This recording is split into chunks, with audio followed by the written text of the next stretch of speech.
Yeah. Welcome to another day and another dose of Did You Know? And my internet is a little wonky, so I think Meredith has frozen on my part because I am in the RV now, so this is all experimental. But I am here with Meredith and her beautiful family. Well, part of her beautiful family, and I'm actually really excited because I met her when I was running my family's gymnastics school. And I taught that little lady back there in the background. She's a very talented gymnast back then. But she was 4 and now she's 9. But I still see her as being a 4-year-old, and she is not. She is all grown up. And so, Meredith, tell everybody a little bit about who you are, and everybody watching. Sorry, we're going to have this like lag time, but it's going to work out. I have full faith that we're going to make it through all the way. So, who is Meredith? Awesome. My name is Meredith.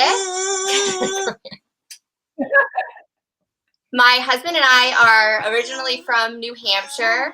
He is active duty in the Marine Corps, and he is currently deployed for the 4th time. We have 3 children, Jackson, Juliana, and then Joshua is downstairs. He fell and busted open his lip last night. So we were in the ER till midnight. He did not want to be on camera because he's a little embarrassed still. My husband and I have been married for about 12 years, and he's been active duty that whole time.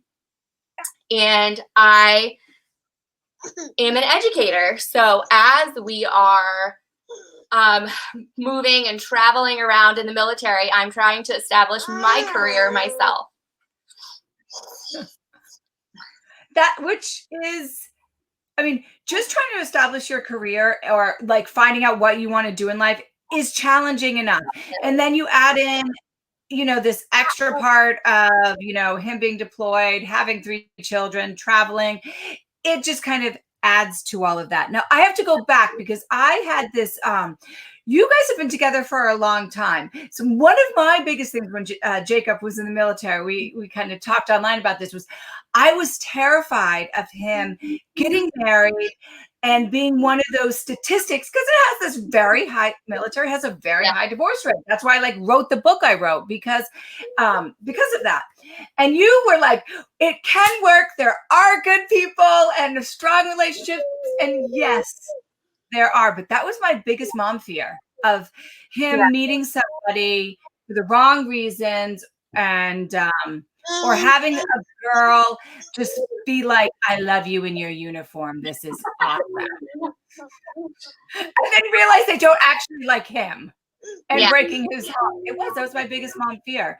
So did you guys meet obviously before the military and then he joined, or was he always in the military? So we actually went to elementary school together. And middle school, we dated in middle school. We rode the bus together, sat together on the bus. We would walk and meet from our houses. And then in high school, we kind of lost touch a little bit. We were always friends. And then he went to boot camp, and I was working at Dunkin' Donuts at the time, and he came in and I was like, whoa. So then we kind of reconnected and just stayed in touch.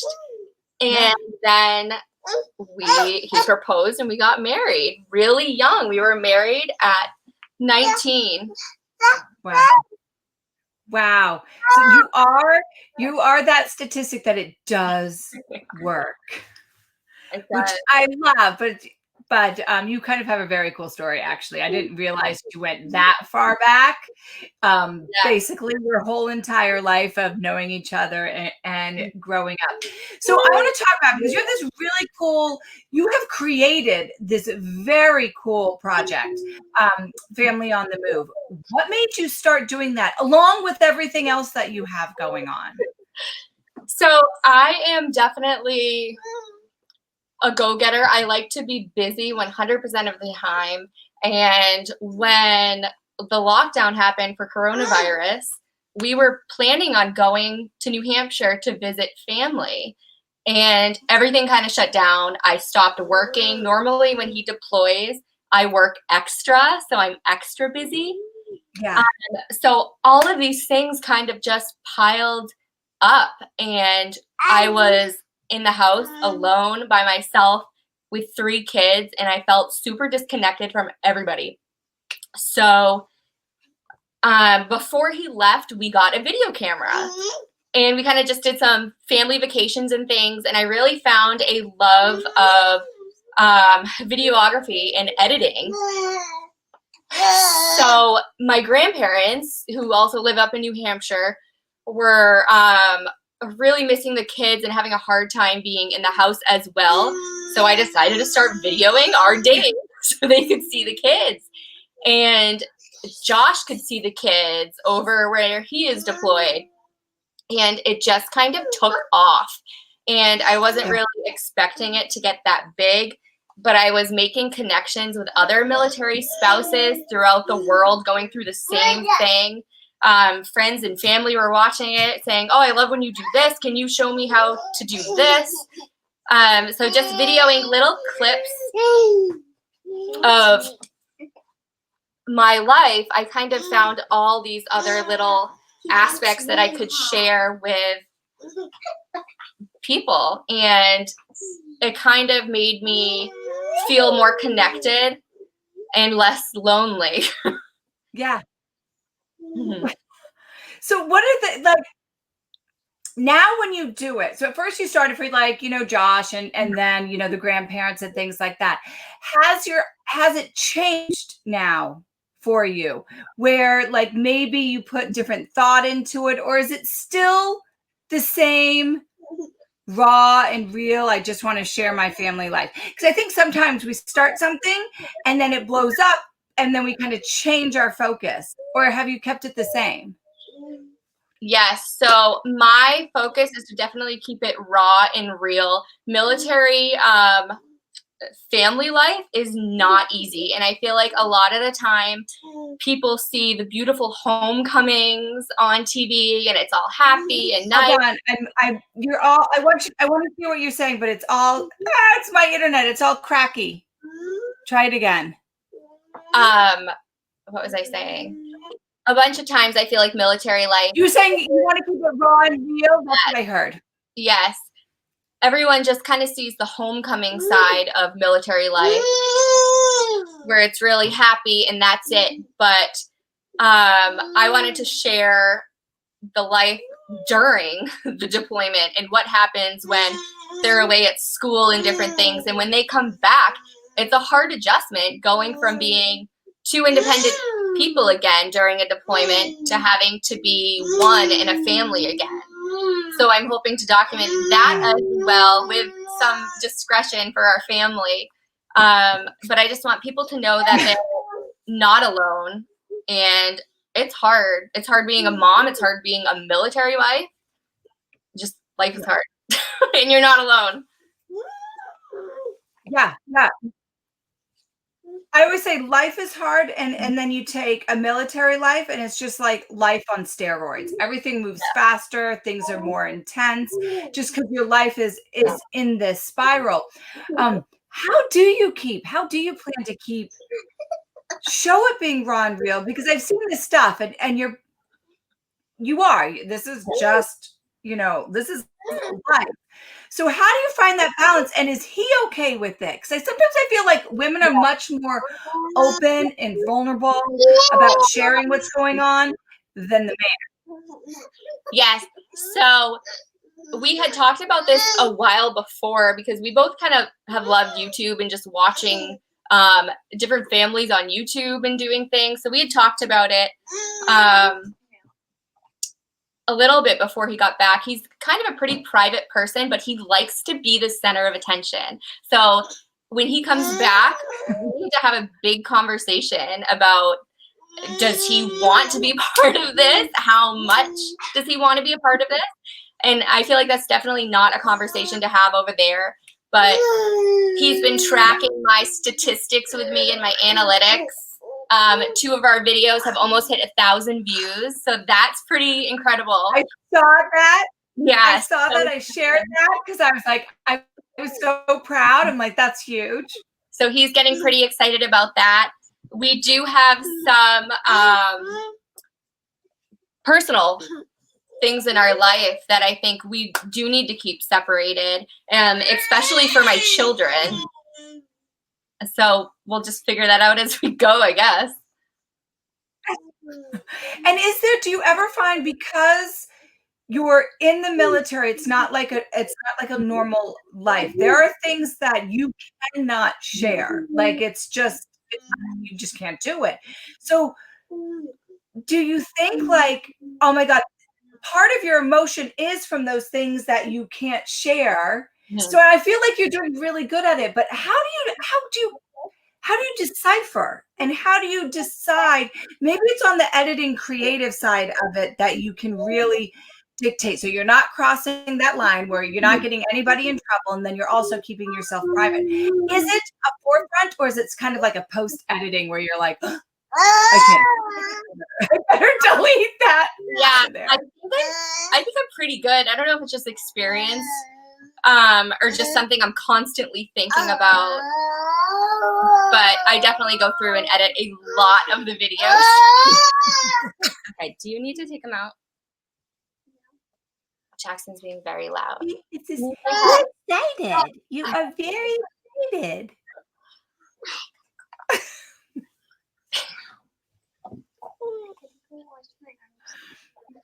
Okay, you can go. You got lollipop everywhere. Especially on me. Hey, you gotta do what you gotta do. And then lollipops they're good. They get everywhere. We're hoping every it's single kind of thing. keep them quiet for a bit. But oh, I did miss that part. What happened? I You're think it froze. It froze. We were on such a good roll before it froze. Well, I'm gonna talk until she comes back. But if you can hear me, oh, there you are. Oh, now there's no kids. Like, oh, now you're back. You're no kids. Have there been times where you felt like, where you question it? I just get curious about this because people share, and sometimes they overshare, or it causes more problems within the family dynamics. And you have it's not a fragile family dynamics, but it's a more complex family dynamics to begin with. So I know you guys are going to talk about it, but have you had the conversation of like, okay, if it goes too far on something, then you have to tell me, but then you have what you want to do too. So is there this like pull and push of like how much to share, how much not to share? Sometimes we have to share a little bit more than we want to. I don't know. I love what you're doing, but on my side, I can hear my husband. He's like, don't say anything. There's never any pictures. He's very private, but at the same time likes to be the center of attention. So I totally get that. So how do you deal with it? Like what is your plan of dealing with it? I definitely can't really talk with Josh about that now. He's working shift work, and we basically just say good night to each other, and that's it for the day. So it's definitely going to have to be a conversation when he comes back.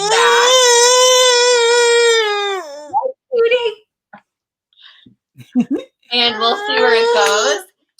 Yeah. I never really imagined, I guess, getting big this quickly. Yeah. It's kind of going up and up and up. So I don't know. You don't know. You'll see. But I feel like you have a really good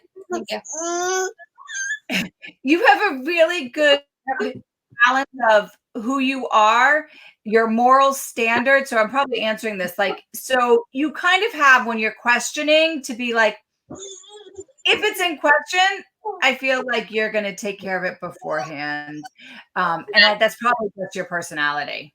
Yes, going live definitely scares me because I am worried if I'm going to say something like I'm going to regret later, or something I can't say. But I definitely went through and thought about things before and jotted down some points. So I'm not sure if I would ever go live on the channel, but talking with someone here is a little different. So yeah, you're military mom too, so you get it. Right.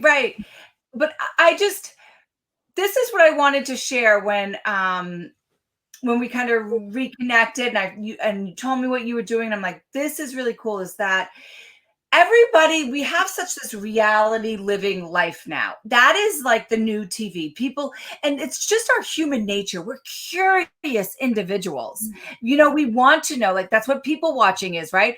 I mean, when I was in Long Island, we ended up like crashing a pre-K party. By the way, that is a thing, having a huge party for going pre-K. And my friend and I were like, well, with this digital learning, I think everyone should be celebrating that we got through the end of the school year. Yeah. Well, it was a huge party down in Long Island. It was like something, but I felt like, I told us, I feel like I'm in a reality show and I'm watching and I'm fascinated by this, you know, this culture, this Italian culture that's there and everything that's going on.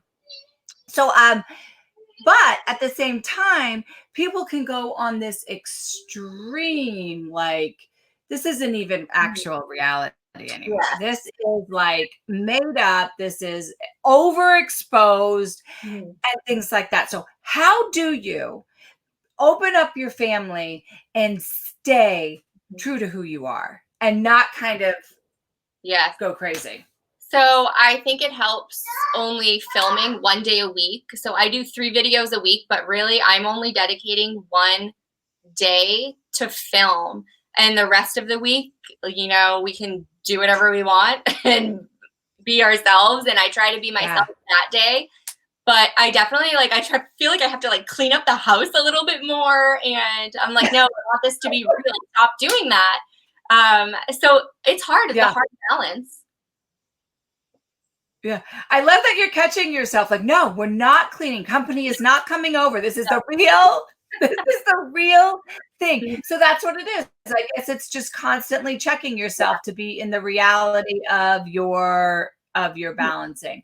So, oh my gosh, I cannot wait to see how this journey goes through, to see the rest of the deployment, how that goes, how the coming home part of it is.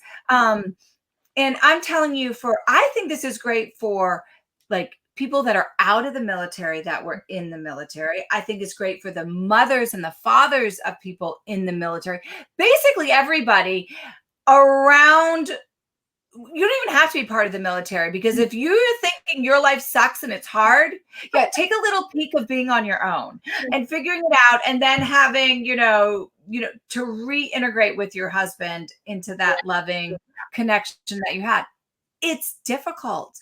It is so hard. And we can learn so much from people's stories when they're like you and they keep it real, of like the chaos and the mess, and some days it's nice and some days it's not.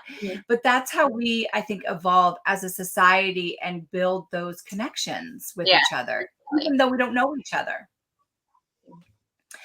I just keep it going. Please keep sharing. Please keeping it exactly who you are. And you are that woman that I love, that you just say what's on your mind. When I made that comment, well, you're like, it does work, don't you? You know, you're not afraid. And that's like to have opinion and stand up for what you believe in. So you've been a great example to your kids, even your kids, you know, being part of it, having them being part of it. That is great for other kids to watch. I never even thought of that till we were talking about other military children, that their fathers or their mothers are deployed, and what it's like. They can, you know, be that, like, to them, like what you are to other women, they are to other children. Yes. Yeah, definitely. In a way, without letting them get all crazy. Yeah. Without getting them all crazy. So is there anything, but as we, As we wrap up here, is there anything that you would like to share or what you've learned, especially since you've been together for so long and there are so many young couples, you've been gone out of that now and you're mature. Any advice or tips or just that you can share? Sure. I definitely think as a military spouse, you need to learn to become independent, very independent. You need to be okay with doing things by yourself and calling for help when you need it. My dad actually came in this week to help out because I had to work all day on Saturday, and I basically called him up Monday and I said, I need help. I'm tapped out. I cannot do this anymore by myself. Please come save me. So he came down to help. And I definitely think you need to learn how to be resilient. Things never go as planned in military life, ever. There's always a plan A, B, C, D, E, F, G, and you just kind of roll with it. So I feel like in life, that's really helped me become a stronger person, because when one thing doesn't go as planned, I'm already thinking about what the next step can be and what else I can do. And it doesn't even faze me. I just go and do it and get it done. I love that. Ask for help and be resilient. Huge. That is like everybody. Ask for help and be resilient.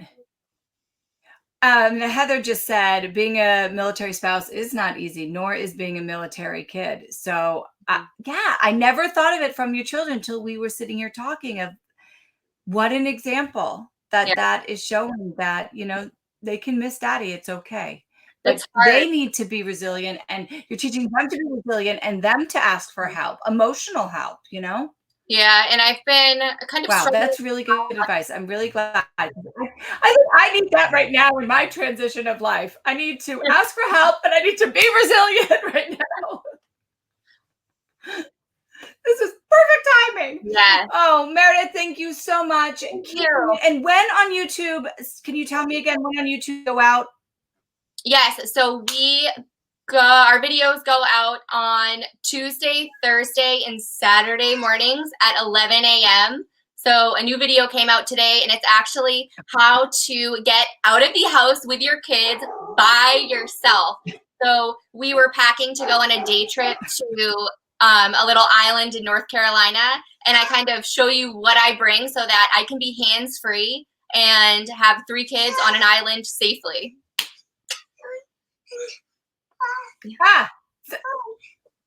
Perfect. And your kids are young. You have young and older. So this is great. And there's the little man again. Well, hey, you. It was so funny. When I met, just a side note to everybody, when I actually knew Meredith in person, that little booger was not even a thought yet.